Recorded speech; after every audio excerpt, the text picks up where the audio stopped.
Hi guys, आप सभी का एक बार फिर से बहुत बहुत स्वागत करता हूँ हमारे यूट्यूब चैनल पे। अभी तक हम लोग ने मैकेनिकल इंजीनियरिंग के 6 सेमेस्टर से related metrology, industrial engineering, CNC and tool engineering के काफ़ी एमसीक्यूज़ देख चुके थे। तो मैंने कुछ अलग से एमसीक्यूज़ मेट्रोलॉजी से रिलेटेड सिलेक्ट करके निकाले हैं और उसका मैंने एक एमसीक्यू का एक क्यूज़ बनाया हूँ, या ऑप्शन टाइप कह सकते हैं आप लोग, गूगल फॉर्म, जो कि मैं डिस्क्रिप्शन पे दे दूँगा। अगर आप लोग ने अभी तक उसको दिया नहीं है तो जाके डिस्क्रिप्शन से लिंक से ओपन करके आप लोग टेस्ट दे के देख सकते हैं, जिसमें लगभग मैंने 20 क्वेश्चन कवर किए थे। तो अब मैं इसी वीडियो में उसका एक्सप्लेनेशन देने जा रहा हूँ। तो वीडियो हिंदी और इंग्लिश दोनों ही फॉर्मेट में मैं समझा दूंगा, आप लोग उसके लिए चिंता ना करें, ठीक है। तो स्टार्ट करते हैं वीडियो को। तो सबसे पहला क्वेश्चन जो कि मैंने उसमें डाला था वो था, surface produce by straight and cylindrical grinding tool tend to create which type of roughness.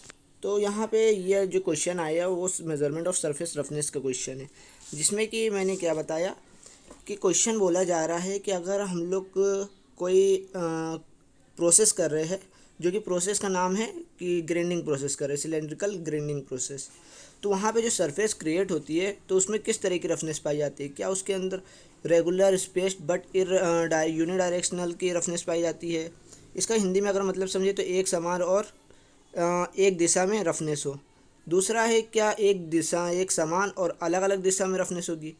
क्या अलग अलग दिशा में यानी कि अनियमित और एक डायरेक्शन में होगी, या अनियमित और कई डायरेक्शन में। तो यहाँ पे मैं कुछ चीज पॉइंट बता देना चाहता हूँ। जैसे अगर हम लोग सिंगल पॉइंट कटिंग टूल करते हैं तो वहाँ पे जो हम लोग की सरफेस मिलती है वो एक समान मिलती है और साथ ही एक डायरेक्शन में भी मिलती है। तो अगर हम लोग यहाँ पे सिलेंड्रिकल ग्राइंडिंग प्रोसेस के जगह पे बात करते हैं सिंगल पॉइंट कटिंग टूल के लिए, तो ये वाला ऑप्शन सही होता है। लेकिन क्योंकि हम लोग ने यहाँ पे बात किया है सिलेंड्रिकल ग्राइंडिंग प्रोसेस की, तो सिलेंड्रिकल ग्राइंडिंग प्रोसेस में जो होता है वो होती है, जो सरफेस है वो अनियमित रहती है और साथ ही एक डायरेक्शन में होती है। तो आपको यहाँ पे क्लियर हो गया। और एक और मैं इसके साथ बता दूँ, जो हम लोग बोरिंग वगैरह करते हैं वहाँ पे जो सरफेस हम लोग को मिलती है वो अनियमित होती है और एक डायरेक्शन में नहीं होती है, यानी कि डायरेक्शन लेस होती है, कई डायरेक्शन में जा सकती है।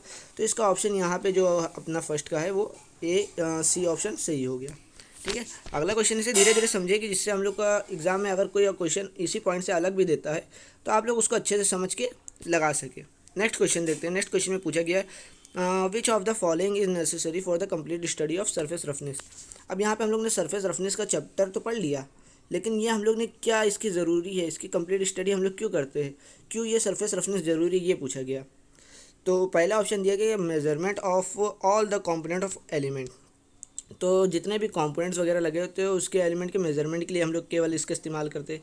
या एनालिसिस बोल ले तो विश्लेषण कहते हैं, विश्लेषण करना किसी और सारे कंपोनेंट का। क्या हम लोग केवल सारे कंपोनेंट का विश्लेषण के लिए करते हैं।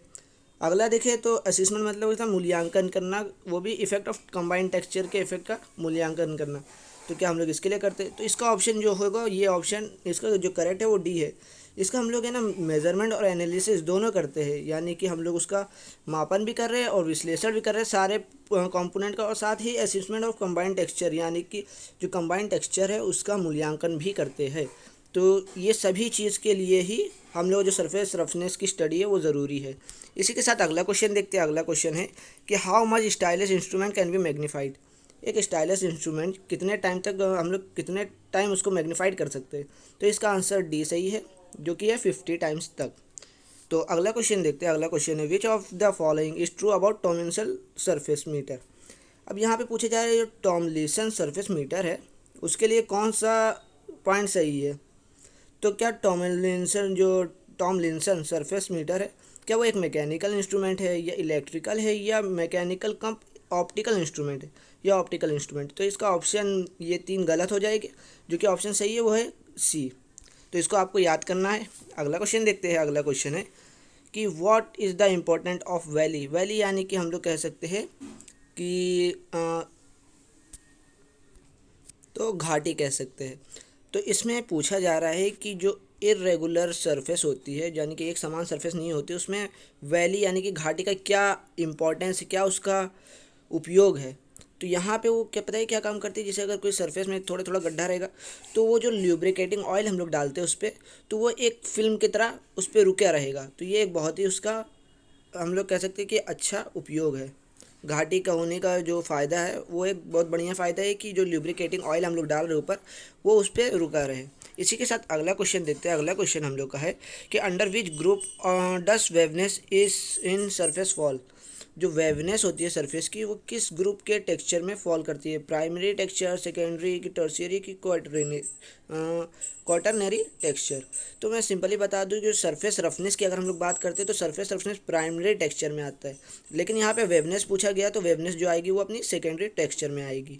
मैं आप लोगों को एकदम एक्सप्लेन इसलिए कर दे रहा हूँ जिससे अगर मान लो बाई चांस वेवनेस की जगह अगर रफनेस बोल देता है कि रफनेस इन सरफेस फॉल, तो फिर आप लोगों को मालूम होना चाहिए कि किस में आएगा।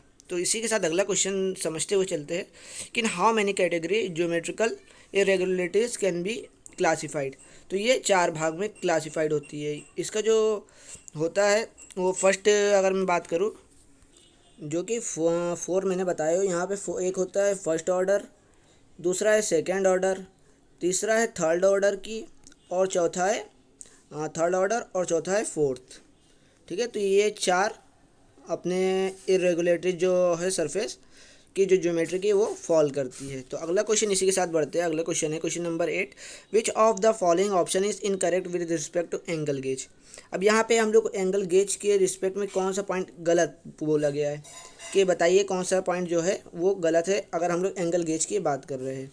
तो यहाँ से हम लोग को 3 करेक्ट पॉइंट यानी कि मिल सकते हैं एंगल गेज के बारे में। सबसे पहले जो दिया गया है, क्या sine bar is better than angle bar, क्या जो साइन बार है वो बेटर है एंगल गेज से। नेक्स्ट क्वेश्चन दिया गया है कि angle gauge are made up of high carbon chromium steel. ये वाला ऑप्शन इसका सही है कि जो एंगल गेज बनाया जाता है वो हाई कार्बन क्रोमियम स्टील से बनाया जाता है। नेक्स्ट ऑप्शन दिया गया कि angle gauge can measure the angle from 0 से 360। ये वाला भी पॉइंट सही है कि जो एंगल गेज है वो एंगल को मेज़र कर सकता है 0 से 360 डिग्री तक। अगला क्वेश्चन दिया, अगला जो ऑप्शन दिया वो they are available in two sets of 13 and 16। तो ये वाला भी ऑप्शन सही है इसका, यानी कि जो एंगल गेज है वो 13 या 16 के सेट में अवेलेबल होता है। तो यहाँ पे जो ऑप्शन गलत है वो ऑप्शन है ये वाला फर्स्ट, जो कि है sign bar is better than angle gauge. हम लोग नहीं कह सकते कि जो साइन बार है वो बेटर है एंगल गेज से। इसी के साथ अगला क्वेश्चन देखते हैं, question number 9, in how many series gauge can be classified. तो गेज कितने सीरीज़ में क्लासीफाई किया जा सकता है, इसका ऑप्शन जो है वो थर्ड सही होगा, 3। कैसे, तो जो सीरीज़ में गेज क्लासिफाइड होता है वो पहला आता है डिग्री, दूसरा है मिनट, और तीसरा है सेकंड। तो ये 3 सीरीज़ में गेज को क्लासिफाइड किया जाता है। इसी के साथ अगले क्वेश्चन देखते हैं, क्वेश्चन नंबर 10, जो कि पूछा जा रहा है कि what is the approximate size of angle gauge. जो एंगल गेज की अप्रोक्सीमेट साइज़ कितनी होती है, तो सिंपली आपको इसको याद रखना है कि 75 mm लॉन्ग होती है और 16 जो है mm चौड़ी होती है। इसी के साथ अगले क्वेश्चन को देखते हैं। अगला क्वेश्चन दिया गया है, which of the following is incorrect about filler gauge. अब यहाँ पे फिलर गेज के लिए कौन सा पॉइंट इनकरेक्ट है, तो यहाँ से हम लोग को 3 पॉइंट करेक्ट मिलेगा, उसको भी हम लोग देखेंगे, और जो इनकरेक्ट है उसको भी फाइंड आउट करते हैं। तो filler gauge can be used to check spark plug gap. Filler gauge का हम लोग यूज़ करते हैं स्पार्क प्लग के गैप को चेक करने के लिए, ये करेक्ट पॉइंट है। ठीक है, अगला देखते हैं कि filler gauge has number of blade of equal thickness. तो फिलर गेज में हम लोग इक्वल थिकनेस के जो ब्लेड नहीं होते, ये ऑप्शन इसका गलत है, क्योंकि उसमें जो ब्लेड्स होते हैं अलग अलग थिकनेस के होते हैं। अगला क्वेश्चन, अगला पॉइंट देखते हैं कि जो ब्लेड होता है हिंज एट शीथ, जो ब्लेड होता है एक साइड पे हिंज होता है, ये भी इसका करेक्ट ऑप्शन है। और each thin blade is interlaid between 2 thick blade, यानी कि 2 मोटी ब्लेड्स के बीच में एक पतली ब्लेड होती है, तो इसका ये भी ऑप्शन करेक्ट है। तो ऑप्शन को भी आपको याद रखना है, और क्या गलत है वो तो मैं बता ही रहा हूँ इस वीडियो में। तो इसी के साथ इसका ऑप्शन जो हो जाएगा, जो इनकरेक्ट है फिलर गेज के लिए, वो कौन सा है फिलर गेज के लिए, वो है ऑप्शन बी, कि इक्वल थिकनेस नहीं होती उसमें। ठीक है, अगला क्वेश्चन देखते हैं। अगला question, how much overall length is available for filler gauge.